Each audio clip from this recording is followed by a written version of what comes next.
Making a video. Yeah, it's been a while. Busy and such, miserable and such, all the same old crap. Anyway, Hofla Day has made another video, and it's just more, it's just garbage. Anyway, I'll play some of it. I'll deal with some of his accusations. He says he's asking questions. If somebody wants to somehow put his questions into some sort of English that I could understand, I'd appreciate it. Early in the video, I did ask one question. It's not kind of easy. What is Piro? See, I interrupted myself when I said something like, "Life isn't producing anything," and then I said, "Oh yeah, Piro," you know, and so I interrupted myself. And the purpose of that was to point out that Piro concedes this argument that life isn't producing satisfactorily, but he has this delusion that the poor huddled masses are going to, you know, invade cover all of the earth and come up with some brilliant idea that they're going to have this wonderful strategy about being sustainable and not polluting and not doing all that stuff that we're doing. It's just ironic that he thinks this is going to happen finally right when we're on the brink of, you know, economic disaster, running out of fuel, and the environment's fucked. I guess technically we're not running out of fuel if you can figure out some way to burn coal economically and clean. But anyway, it's always side issues, always. The Modern Mystic made a little video saying who's the judge. So, you know, again, I'm making the argument that I would like to say that this is evidence. Let's just have the trial, do life, and say, okay. And he's arguing with the judge. Well, yeah, the judge is some kind of jury, and the jury is 12 decent humans, you would presume. I mean, obviously, you have to talk to the people in the world, but you know, that's sort of the catch here, right? I mean, it's something I'm dealing with, and over the last couple of years, I've been trying to deal with, is how do you do this conversation about reality with people who believe in angels and all kinds of hope and love and bullshit. How do you talk to them about the fact that it's a replicating molecule, that we're really quite insidious monsters, and that we're basically flatworms still? The fundamental function, the straight line through us, you know, the mouth, the organs, it's just flatworm. And this little dance we're playing, you know, where we think we're accomplishing something, is pretty silly. It's, you know, flatworm in a tuxedo, and you know, we can pretend that makes sense, but it's lipstick on a pig. Giving us intelligence as mechanisms. We just use it to scheme our way through the humus, and the humus is the other feeling things on this planet, and it just doesn't go anywhere. So anyway, so back to Hofla Day. I'll play, like I say, some of his video, but I'll do that later. So I'll get to my attempt to improve the conversation. So I guess we need to have like bullet points and all that kind of crap, and you know, there's a certain logic to all that, and it never seems to get done. We do pieces of it, and you know, some people like you know, Jay Sounder was very helpful. Other people, you know, there is some stuff out there, and we never seem to get it coalesced, and that's sort of the mission statement lately. I've written some stuff. I've got word ideas, this idea, that idea. So anyway, I'll work this in Tiny Chat tomorrow. But look, the idea is we're asking the question, what is life? And it's the open question, the big question. What is it in total? You know, but you know, in some sort of concise description. And always when you ask what, why is sort of important to what often. You know, for human beings, the why is often answers the question. You answer why, and then you've answered the what. You know, it's that kind of thing. It's like bridge. You know, somebody can say, "What's a bridge?" And they say, "Well, why is a bridge?" Well, now we know what a bridge is. It's to get to the other side, kind of thing. Blah blah blah. Yeah, so it now makes sense. So for Hofla Day, he's pissing at me because I'm saying these are both fundamental kind of issues, like in the sense that, you know, why is a fundamental, but once you answer the why, and the answer is, oh, there's no purpose here, it's just a byproduct, it's an accident of nature, it's a construct of chemistry, it's built by crude forces, blah blah blah, no value going to be found there. We don't solve a problem, we don't come to the rescue, we don't put out a forest fire in the universe, we're not a lifeboat on the Titanic. So the why question isn't going to be answered by something to do with our creation. It's going to have to be, the what of life is going to, if it's going to have a, how's it doing? If it's going to have a accomplishment, it's going to have to find its accomplishment somewhere outside of a deliberate purpose like a lifeboat. It's not going to have a deliberate purpose, it's going to have an accidental purpose. So anyway, so now we're still stuck with fundamental questions after that. You're just saying, well, okay, we've eliminated why as an answer, so now let's move on to, is there an answer? Is there something in this mechanism that is redeeming? Okay.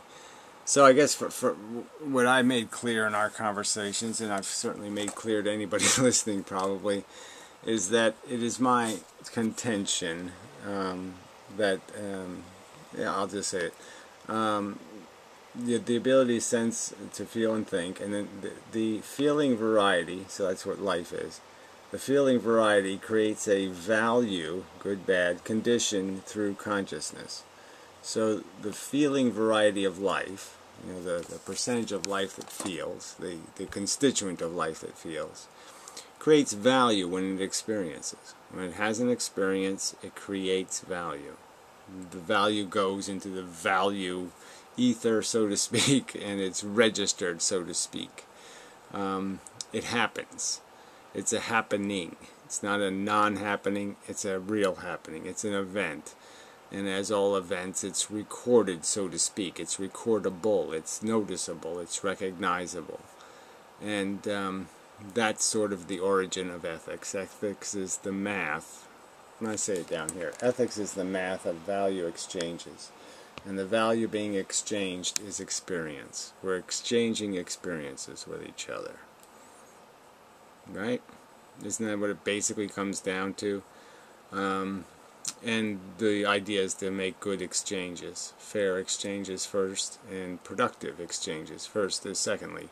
You want the interactions to somehow create more of this pleasurable thing and less of this suffering thing.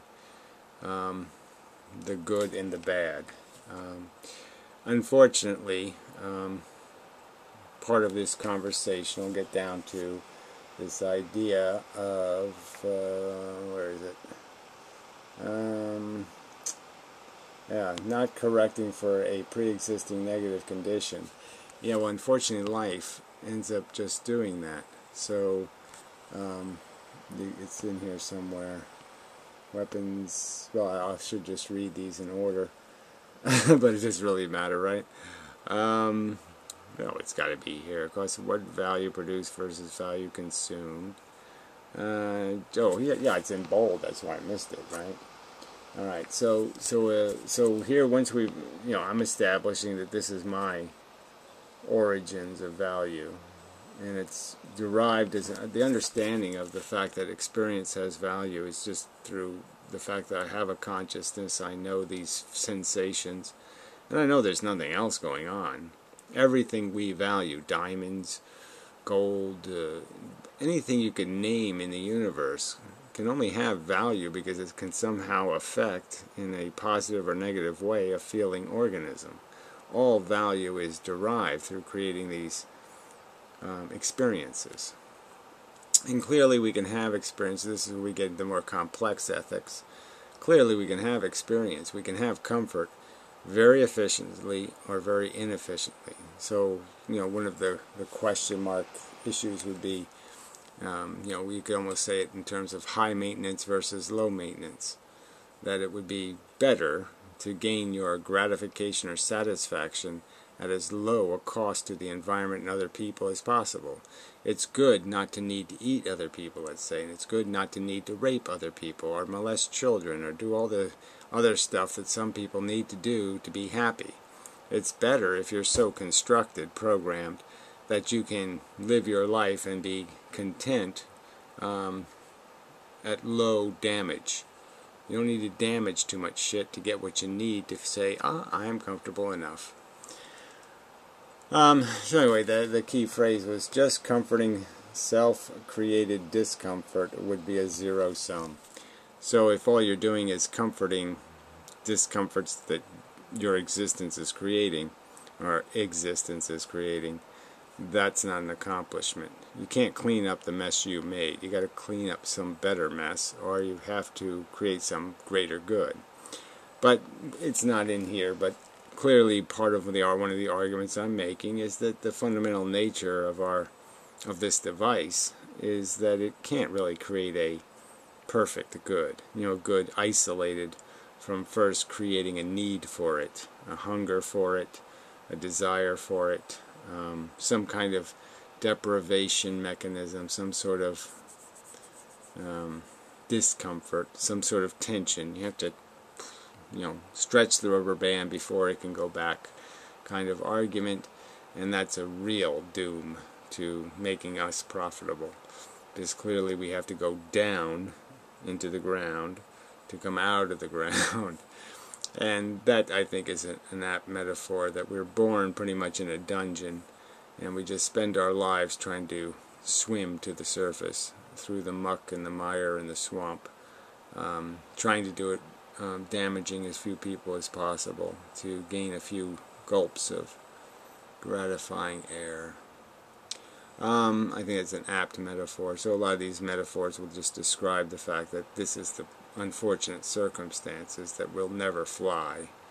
We're always just going to be barely treading water at best. That's if you're lucky.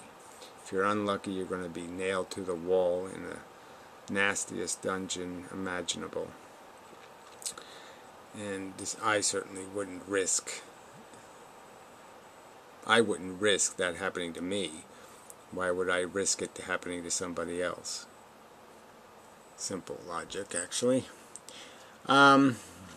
So anyway, that's the basic formatting of my philosophy, is that there's no fundamental purpose. We have sense organs and feel through evolution. That was a tool given us to motivate us, to drive us through the environment, and a scheming mind to figure out strategies to do that. I've said all this in my videos. And unfortunately, you really can't make something great out of that mixture of ingredients. It's just not going to happen. And if you try to imagine to yourself, even trying to create a gift that's a pure gift, a gift that doesn't reflect on some deprivation that pre-exists your creating of the gift, it's really hard to do. It's hard to give a gift to somebody who has everything, kind of thing. It's hard to do, and it's hard for us having the burden of creating something in a universe, something good in a universe that doesn't need anything.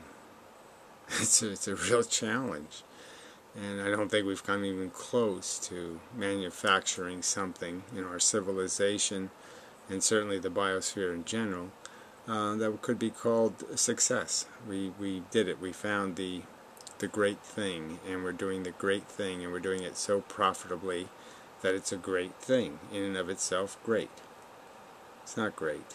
It's horribly, horribly, horribly, horribly, horribly expensive in terms of the suffering endured.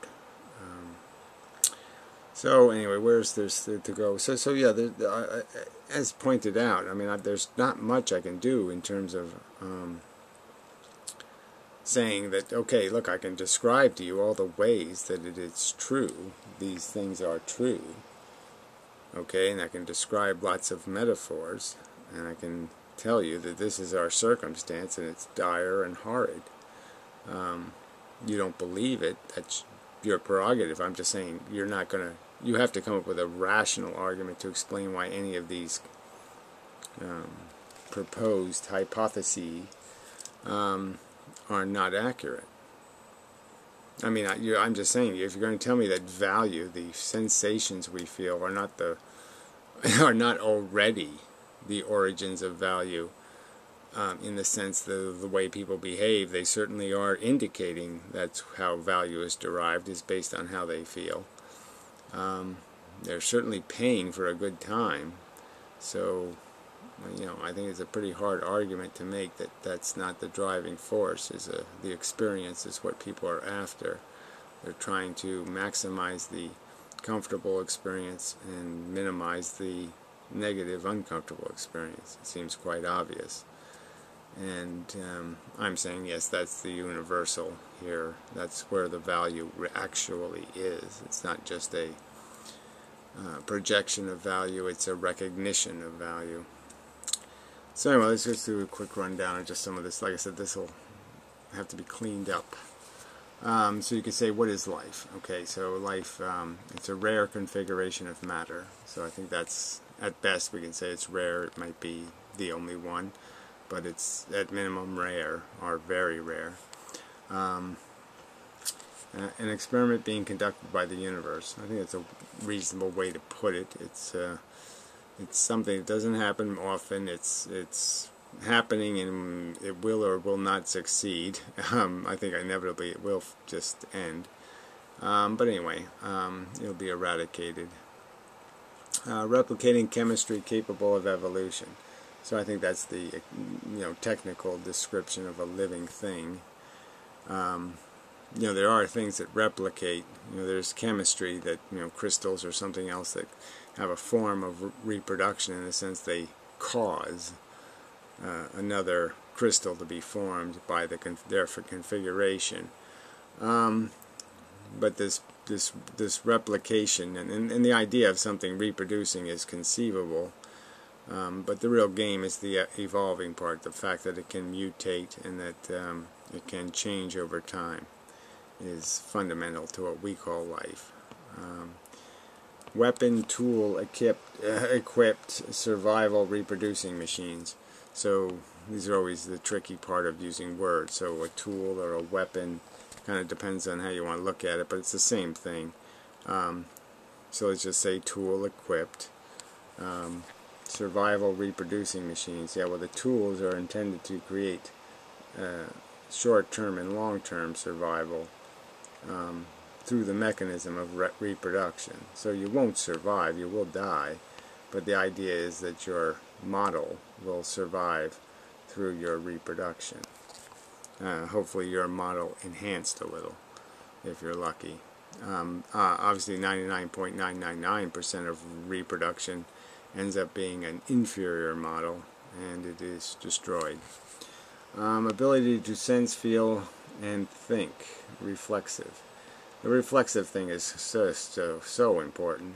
That needs bolding, I guess.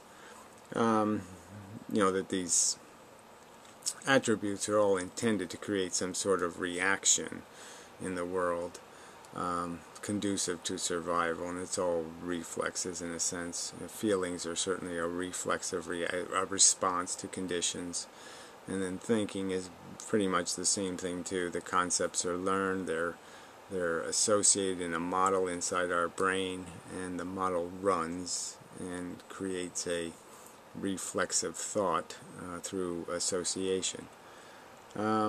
Sensing is obviously kind of reflexive.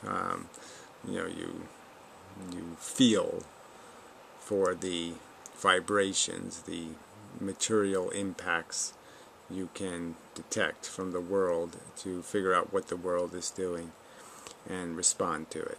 Anyway, the feeling variety creates a value condition through conscious experience. So that's my statement of the reality of the living, sentient living. Motivation device and a scheming device. No and there, but that's what it is. So for the feeling or conscious organism, it's got a motivating device and a scheming device. Life can have... there's non-feeling life forms, but you can't really call them non-intelligent. They do have a certain intelligence in terms of their reflexes, but they're not thinking in the sense of how we think, and they're certainly not feeling. They're not motivated by feelings. They're more directly reactionary, where feelings allow us to be to take time to compose our response. First we have the feeling, that's the first reflexive reaction. The feeling percolates, and then we have another reflexive reaction in the form of an ought. in the form of a do as our reaction. Humans are a tiny percentage of life on Earth. Well, that, I think, is a very important also fact, that the thing that's going on Earth doesn't really have much to do with humans. It has to do with this, the basic organs, the idea, and even the scheming device, although we've taken it to the next level by creating language, we're clearly still using it as a scheming device. Most brains are not doing this kind of, intelligent thinking stuff. They're doing, how do I get in her pants kind of stuff. Alright, so anyway, the why of life, again, there's no God, obviously. We're not satisfying some pre-existing thing. We're not the lifeboat on the universe's Titanic. We're not blah blah. You can go through all the things we are not. And so I just have a little bit here. A byproduct of material interaction. That's why we exist. We're just a byproduct of crude forces interacting. Not serving a pre-existing need. Quite obviously there's no indication or evidence, no evidence of any need device out in the universe that somehow we're medicine to it, or a lollipop, or some sort of useful thing to it. Not preventing any harm. So our existence doesn't cure a disease the universe has. We're not foot cream for its athlete's foot. We're not, we're not an antibiotic. We're not something to show up to help it. We're not a band-aid for a wound it has. Not designed to serve some necessary function. Clearly, crude forces can't really do the necessary function thing. But, I think it's just clear that we're an incidental occurrence, incidental to crude forces, chaos. And it's very hard to serve a necessary function as a byproduct of chaos. Not correcting for a pre-existing negative condition. So there is no pre-existing negative condition, so we can't gain our productivity, our purpose. See, I use purpose to indicate, one would argue that any kind of respectable purpose would somehow have to have some sort of productive outcome, as at least the expectation or hope, some functionality. So for me, the word purpose has to be connected to function and productivity, and clearly we're not correcting something negative to gain our value. We're not fixing a broken, but I've said that in these other phrases. So anyway, so how life's doing, blah blah blah. So that's the cost to benefit analysis, which is this idea of you put the crap on the table and you say, well, what's that worth? And it's a little bit tricky. I mean, obviously we know that certain things are negative. We know little kid with brain tumor is a bad thing.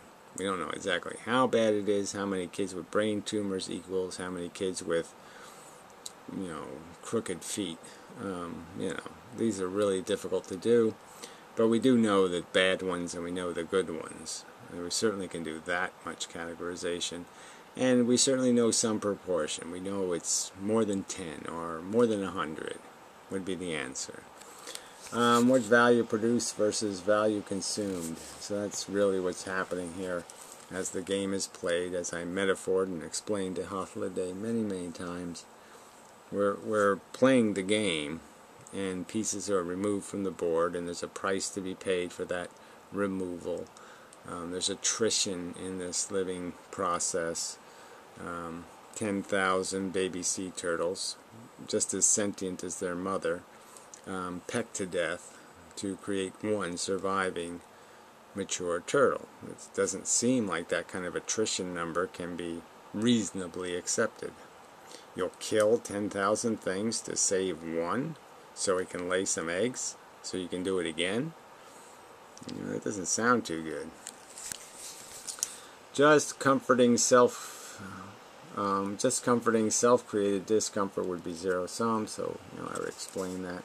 Ethics is the math of value exchange, so obviously ethics gets really complicated, but there really are just value exchanges. It really is just a kind of mathematical equation, and I guess I would argue that all ethical questions do have a most correct answer. You know, they might not have a resolution that's great, but they're always going to have a most correct answer. And it's just taking enough time to figure out the permutations and try to figure out the balance, the weight of the possible outcomes. Consumption versus production, so these are just basic versus liabilities versus assets, risk versus reward, gain versus pain. Simple ways to just understand that we're paying a price. It's not a free lunch. It's an expensive lunch. And the question is it too expensive? So answering this, how is life doing, what you're really looking for is it too expensive? And I think it's so preposterously expensive that we can answer the question. It's so outside the boundaries of a reasonable purchase, this delusion of happiness and comfort and, ooh, aren't I great, at an insane price. And only really does this happen because of this addiction thing, this attachment thing, this familiarity that, you know, breeds a compulsive and incessant need, desire. So anyway, that's the start. Sorry, this is already a long video. I see I'm already dead tired. I'm really having I'm having a real problem with fatigue, which I'm going to have to fix because I just can't be this tired all the time. So anyway, half a day. So we're at about 15 minutes, so I'll play one of these pieces of crap.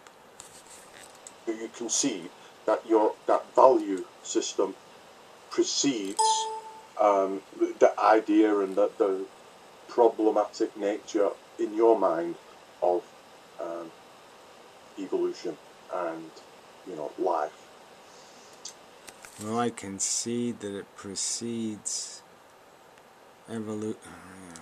Can you make any sense out of that? I can't make anything out of that. No, I'm not going to concede it, though. Whatever that gibberish was, I'm not going to concede it. Yeah, whatever. I'm sorry. That's not a... you know, whatever. Like I said, if somebody wants to rephrase his question some way that seems more sensible to an answer, I'd appreciate it, because I can't answer it in the form it's in. Sounds like gibberish to me. Okay, around this 18 mark, I think there's some other bullshit. Ooh, there's a cranky guy. I find Gary's barely speaking to the question at issue at all here. Barely speaking to the question again, so he keeps saying the question, like he has some sort of thing that is the issue, and his issue is apparently just what do human beings want, and I'm arguing that their wants are really irrelevant. It's their condition that matters. He's just providing a description in his mind, a further description about the qualities of this replication. There's no... I'm asking for how does it occur that there's an art. Well, he's kind of answered that prior. The point. Yeah, exactly. So I was this whole nonsense about oughts. The idea that anything that exists should have a productivity, that it should have a function, that it should be profitable, that it should not cause, that it shouldn't leak gas and cause harm. I mean, I just don't know how that expectation... I would think that would be an expectation of even having a conversation with another human being. As I've pointed out before, intelligence has no value except to solve problems. And if you're having a conversation about something, you would assume there's a problem, like there's some usefulness here. I'm arguing that there's certainly a usefulness in getting the answer correct. You're more likely to push the right buttons at the nuclear power plant if you understand what buttons to press. I mean, there's an outcome that's critically important because there's some kind of effect. And so obviously we wouldn't even be having the conversation if there wasn't something of value at stake, and that it matters what conclusions people draw. We wouldn't be having this conversation if it didn't matter. I certainly wouldn't be. Is here he adds nothing. How it provides an art is because he's valued it, that his value system tells him that things have to have a purpose. No, they don't have to have a purpose. They have to have a function. They have to be profitable. The ought is you ought not waste something valuable. Okay, I'm saying there's value in the sentient experience. You can't waste the suffering, and you can't squander opportunity to create the comfort, or however you want to look. It's basically the same thing from my perspective, but yeah, you got to do, you have to maximize the bad to good ratio. That's the ought. Everything is judgeable by that ought, because any waste is waste, and waste is bad. Really doesn't add anything to his argument or oppose my argument in this descriptive analysis of life and evolution. Yeah, well, says you, but whatever. Moving on. Blah, blah, blah, blah, blah. 20? We're almost there now, so we'll jump ahead a little bit. Somewhere in here. 19 something. This isn't the fundament of your argument, but is secondary to your value system. Can't build a bridge. Can't engineer a 100-story building. It can't build things that require sophistication and knowledge of various rules of sound construction. Blah, blah, blah, blah, blah, blah, blah, blah, blah. There we go. Excellent. Great point. Obviously, like I said, each one of these points, as I showed in the... you can use lots of arguments to explain them. They're important. And part of the why of we're here is this crude forces or chaos as our creator. And the problem with that is that it's not going to create something automatically ready to roll. It's not going to create something instantaneously functional.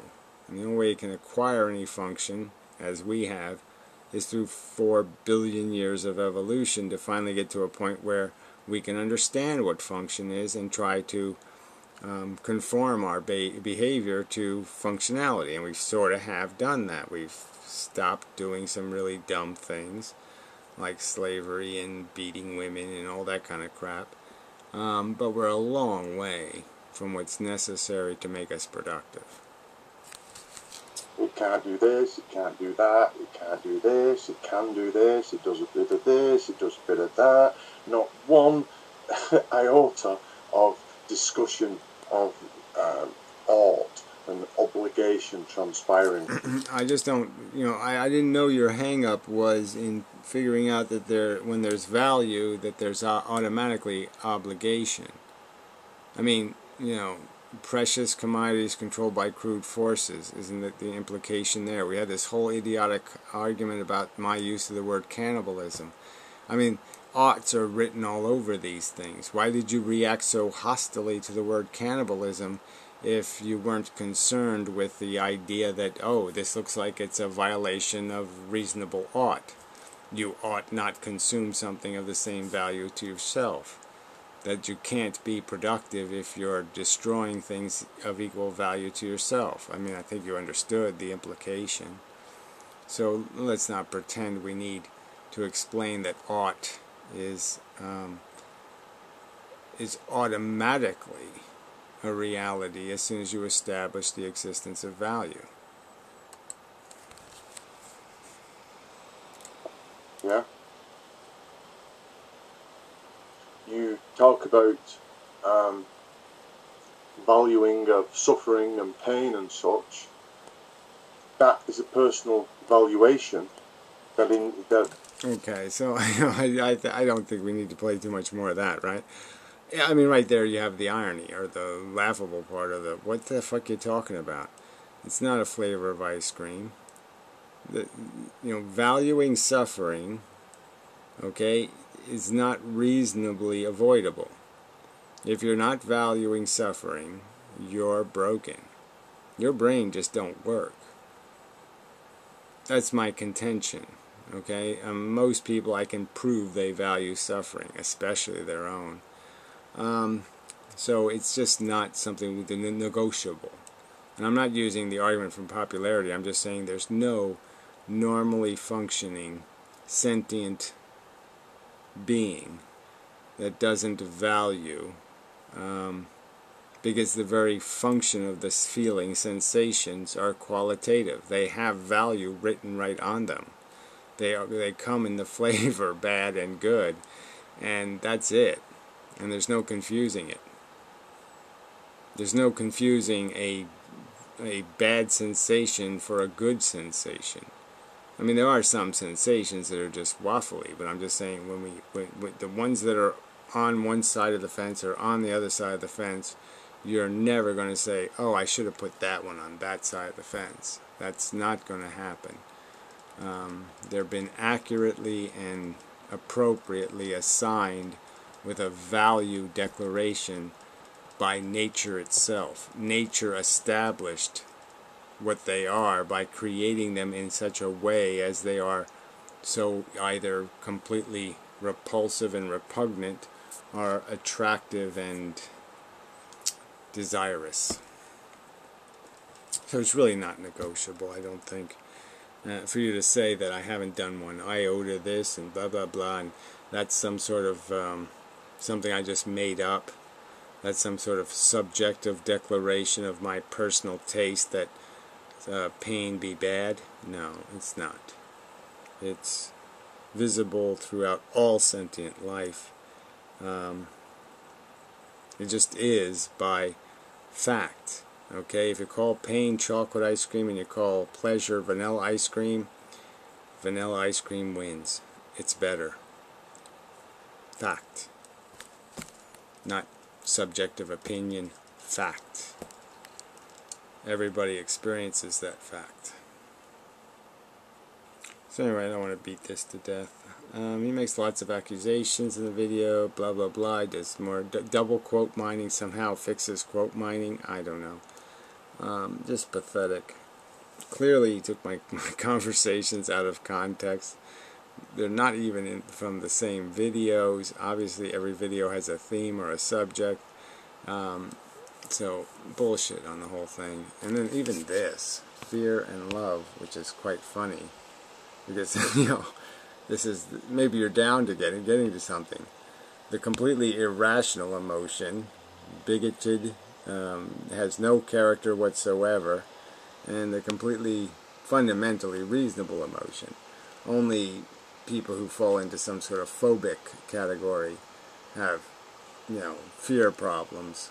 But I mean, fear is just always, generally speaking, is fundamentally sensible, where love is fundamentally irrational and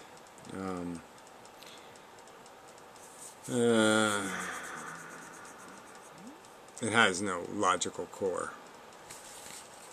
Okay, so anyway, enough. Pathetically tired.